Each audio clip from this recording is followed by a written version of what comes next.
कि एक व्यक्ति जो आपको आपकी अच्छाई और आपकी बुराई आपके मुंह पे गिना दे, मुझे नहीं लगता कि वो नेता करने लायक है।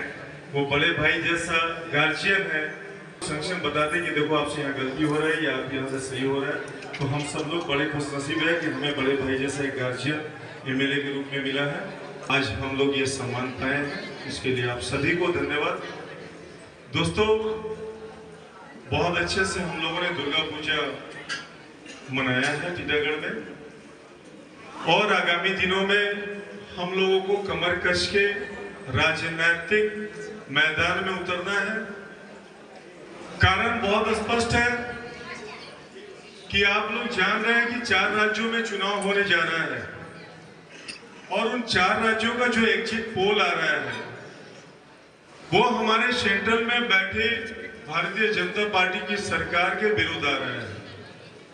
वो सरकार पूरी तरह से बौखलाई हुई है, क्योंकि अगर ये 4 राज्य वो हार जाते हैं तो निश्चित तौर पे 2024 का चुनाव उनके लिए बहुत ही कठिन हो जाएगा। और यकीनन हम लोग ये कह सकते हैं 3 दिसंबर को चुनाव का रिजल्ट आ रहा है। 3 दिसंबर को ये देश तय कर देगी कि आगामी लोकसभा में किसके हाथ में हमारे भारतवर्ष की सत्ता किसके हाथ में जाएगी, ये 3 तारीख को तय हो जाना है। सिर्फ पश्चिम बंगाल नहीं बल्कि पूरे राज्य में जहां जहां विरोधी पार्टियां सक्रिय रूप से भूमिका निभा रही है इंडिया जोड़ में, उन तमाम विरोधी दलों के नेताओं के घर में ईडी और सीबीआई का छापा पड़ने लगा है। इन्हें आप लोकतांत्रिक व्यवस्था में विश्वास नहीं रह गया है, इन्हें वोटों पे, पब्लिक के वोटों पे विश्वास नहीं रह गया है। अब इन्हें विश्वास रह गया ईडी और सीबीआई के ऊपर। और यही वजह है कि पश्चिम बंगाल में हमारे कई नेताओं के घर ईडी और सीबीआई का छापा पड़ रहा है, दिल्ली में कई नेताओं के घर ईडी सीबीआई का छापा पड़ रहा है, उत्तर प्रदेश में, बिहार में कई नेताओं के घर ईडी सीबीआई का छापा पड़ रहा है।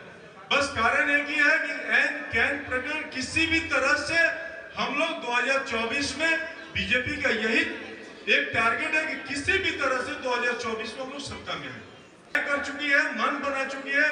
और यही वजह है कि एग्जिट पोल में जहां जहां चुनाव हो रहे हैं वहां के एग्जिट पोल ये साफ दर्शा रहे हैं कि इस बार तमाम राज्यों से बीजेपी का सफाया हो रहा है। कर्नाटक शुरुआत है, उसके बाद मध्य प्रदेश, राजस्थान, छत्तीसगढ़ और तेलंगाना, इन तमाम राज्यों के जो चुनाव के रुझान अभी नजर आने लगे हैं, इससे ये साबित हो चुका है कि ये धीरे धीरे करके जा रहे हैं। तो आप सभी से विशेष करके अनुरोध है कि 2024 हमारे लिए बहुत क्रूशियल है।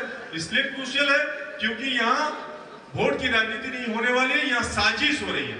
किसी भी तरह से साजिश करके तृणमूल कांग्रेस के नेताओं के जेल में डालो, और इनका टारगेट सिर्फ तृणमूल कांग्रेस के नेता है। इनके टारगेट है हमारा जो सबसे प्रिय नेता हमारे पश्चिम बंगाल का अभिषेक बनर्जी, उनको किसी भी तरह से हैकल करो, किसी भी तरह से परेशान करो। विपक्ष के जो यहाँ नेता है वो यहाँ से जाके पश्चिम बंगाल से दिल्ली में जाकर ये यही बोल रहे हैं कि किसी भी तरह से अगर हम अभिषेक बनर्जी को हैकल कर सके, अभिषेक बनर्जी को अगर हम लोग कानूनी रूप से परेशान कर सके, तभी हम लोग सत्ता में आ पाएंगे। अदरवाइज हम लोग सत्ता में आने वाले नहीं है पश्चिम बंगाल में। इंडियन पोल वो अपने पार्टी के नेताओं से सर्वे करवा चुके हैं पश्चिम बंगाल में, उन्हें 7 से 8 सीट नजर आ रहा है। चुनाव आते आते वो भी नहीं रहेगा।